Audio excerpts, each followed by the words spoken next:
At this point, I'm going to end up making Megas for every Kalos mod and beyond, before we even see more of Legends ZA. That's not a bad thing at all, but I just think that's funny. In the first video, we did the Starters, Legends, and Kaludon, and kind of soft designed Megas for Mousehold and Annihilate in my Paldean Fates card opening video. So this time, I just want to do some Megas for Pokemon I enjoy. This isn't like a definitive list, I still want to do Pokemon like Talonflame and Noivern, and even some Hisuian forms for fun.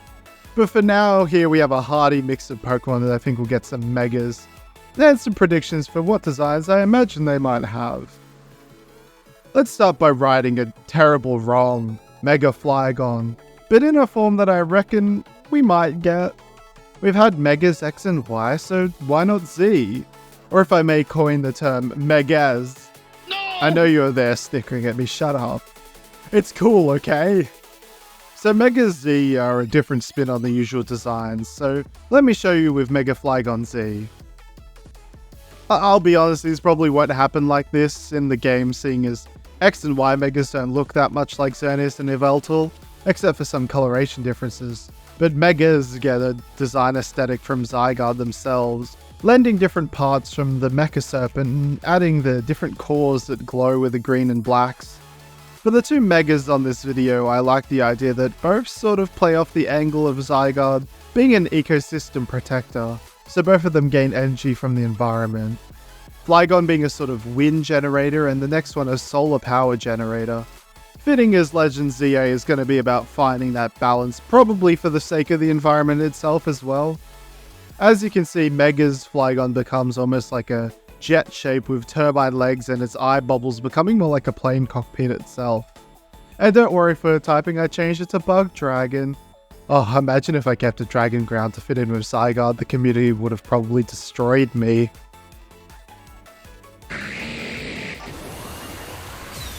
Mega FLYGON Z, the Mystic Pokemon, a Bug and Dragon type.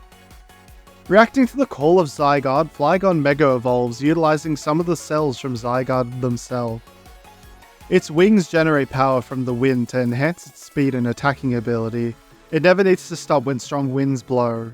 At maximum strength, panels on FLYGON will begin to glow and hum.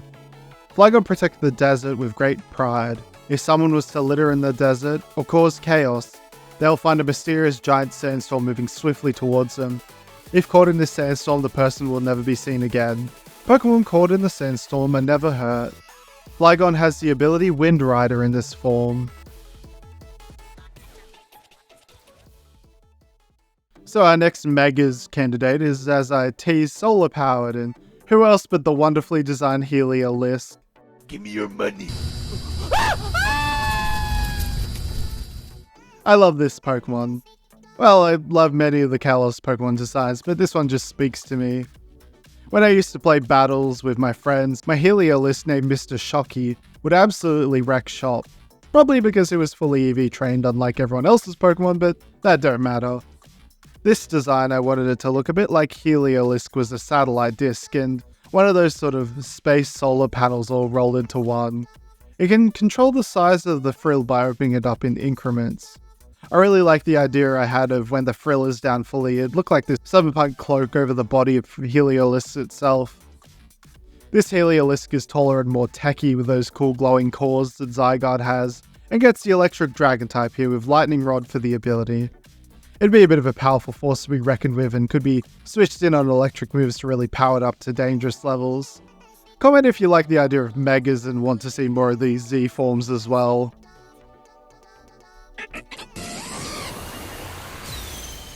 Mega Heliolisk Z, the generator Pokemon, an electric and dragon type. Reacting to the call of Zygarde, Heliolisk Mega evolves, utilizing some of the cells from Zygarde themselves. Their cloak-like skin can open up at different lengths to take in varying degrees of sunlight, which helps power Heliolisk. It can provide this energy to other Pokemon through bioelectricity. In times of environmental chaos, Heliolisk will step in to provide aid to the injured. At full power, the panels on Heliolisk begin to glow brightly, which is only enhanced when it uses electric-type moves, causing it to glow like a bright beacon for any in the massive area around Heliolisk. In this form, Heliolisk has the ability Lightning Rod. So FLYGON was supposed to get a Mega, but the community also has theorized, due to voice lines in Pokemon Home, that Jinx was also supposed to get a Mega. The gross thing, so let's make a Mega for her that sort of also fixes the design a bit. I've harped on about Jinx enough before. It's a problematic design, but it's here to stay, so let's make the most of it. This Mega was inspired by that one part in the anime where Jesse and James are Vikings, and Meowth was kind of like that Viking figurehead on the boat. So Mega Jinx is frozen onto its own mini Viking ship with a Smoochum ice figurehead on the end of it. Jinx herself would gain this flowing Aurora Borealis dress that would have beautiful shifting patterns upon it, while the rest of her body gains frosty Viking parts. I know it's a strange leap from their sort of Ice Witch origins to a frozen opera Valkyrie, but it kinda works really well. I actually reference Enamorous for the lips on Mega Jinx, but they actually work really well here and move very far away from the awkward stereotypical look original Jinx had. Gosh, I hope there's a way to have Mega Pokemon following you around in ZA. Imagine having this majestic boat lady hovering along with you, letting out those horrid Jinx cries. But like even more bass boosted thanks to the Mega Evolution. Truly horrifying. I love painting the ice here, and I think it turned out so dang well, it's kind of wild.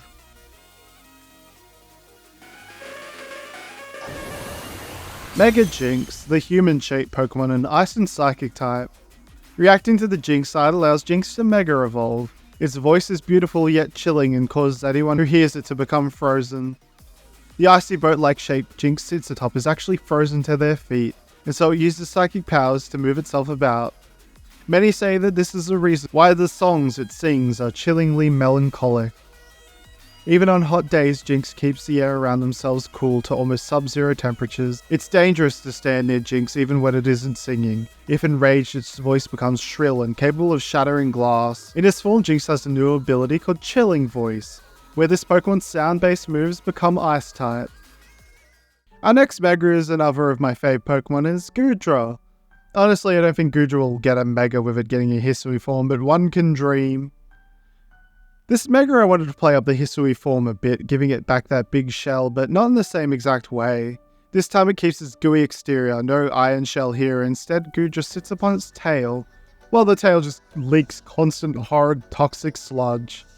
It's fun how the Gumi line is just this cute little snail dragon, but also has some of the nastiest dex entries possible, and it's just kind of gross in its own right. Megas usually kind of enhance aspects of a Pokemon to an over-the-top degree, hence the Mega. So I gave the head parts of Goodra an extra big helping of long, and I actually really like how it looks. Kind of makes me want normal Goodra to have this on the design. Not to toot my own horn here, but I think it was a pretty big brain move to make the front of the shell, like, gross bit, almost look like a Mega Gumi in its own right, with a weird lopsided mouth and green eye looking parts. Again, another bug dragon type. This is one of those moments where Goodra should have had this typing from the start. As much as the dragon typing would be better for competitive wise, but hey, Goodra isn't that well used anyway. Mega Goodra, the dragon Pokemon, a bug and dragon type.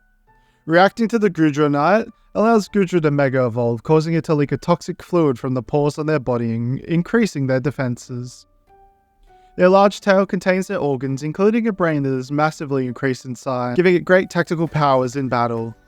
Their large tail contains their organs, including a brain that is massively increased in size, giving it great tactical powers in battle. The size of their tail is too large, however, and makes moving about for too long an incredibly tiring experience to Goodra. As it walks about, the hazardous sludge it leaks lets out a foul smell as well that can cause people to faint simply from a quick sniff of the fumes. This leads to it being quite an unpopular Pokemon to Mega Evolve. Goodra in this form has a new ability called Toxic Sludge, where contact with this Pokemon has the chance to inflict toxic on the enemy.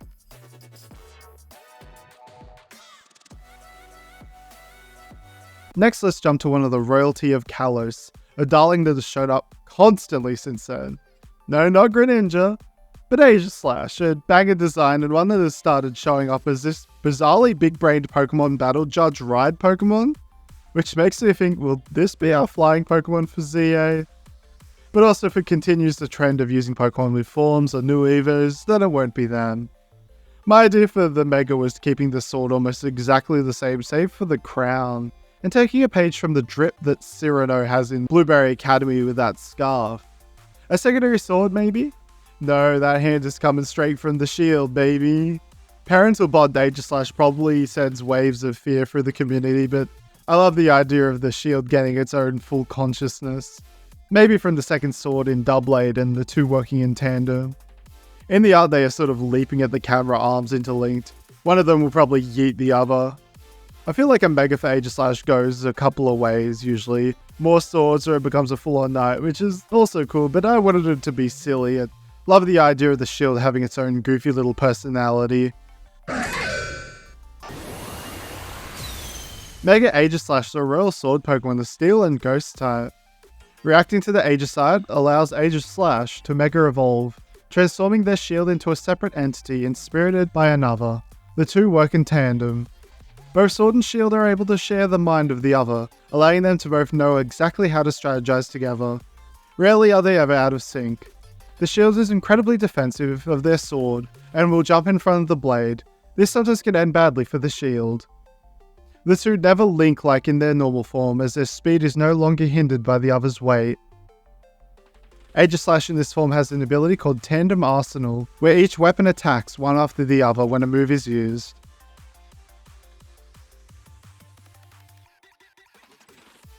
Our final two of the video are our two grass ghost types in Gourgeist and Trevenant. Let's start with good old Trev first. I feel like a broken record saying it, but this is another amazing design, taking the sort of haunted tree trope and making it unique and even cooler. With the Mega, I didn't want to go too far away from that. It's the Elder Tree Pokemon and a bit of a forest caretaker for Pokemon, but now the Mega is a caretaker for the spirits of the forest as well. They have a massive canopy that houses various phantoms showing up as blinking little eyes in the gaps of the trees.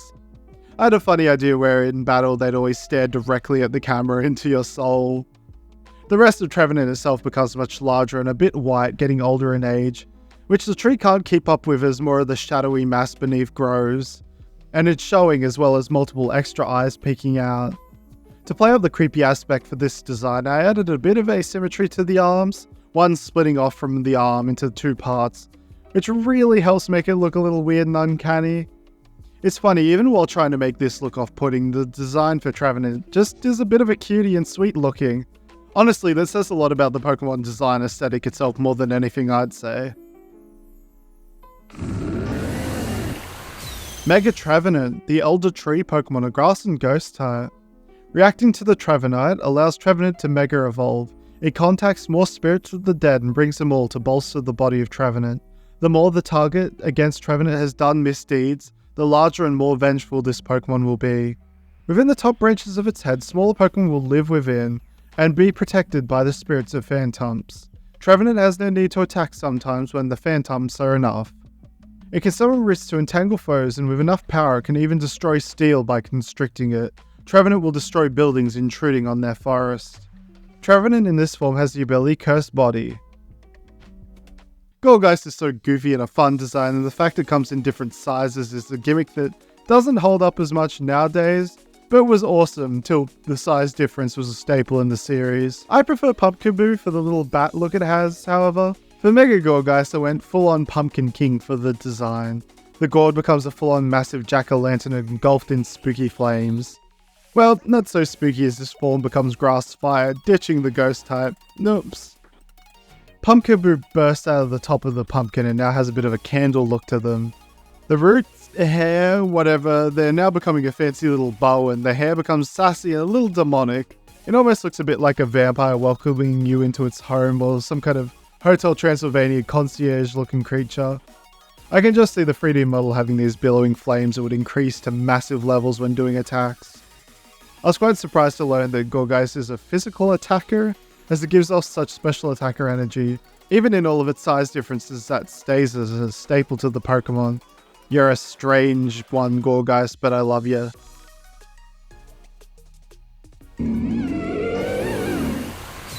Mega Gourgeist, the pumpkin Pokemon, a grass and fire type.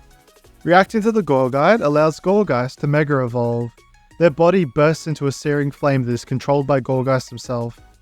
Gourgeist revels in causing pain to others, Both their Jacqueline body and main head cackle maniacally as its enemies roll on the ground howling from the pain of the fire it spits. It isn't incredibly fast due to the tangled roots it has for feet, but can move faster by belching gouts of fire out and moving like a rocket. If doused in water, the fire goes out momentarily, but the main body of Gorgeist will grow larger. Gorgeist in its megaform has the ability Flame Body. I've got Mega Fever and the only way to cure it is more Megas. So there'll be more, mark my words. Comment below what Pokemon you hope gets a Mega and what you thought of the designs in the video. Don't forget to like and subscribe as well if you haven't already, and share the video around, it helps a lot. Thanks so much for watching and I'll see you next time.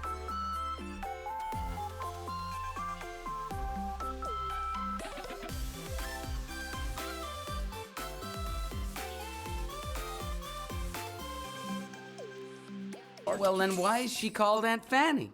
Couldn't call her Aunt Booty. Whoa!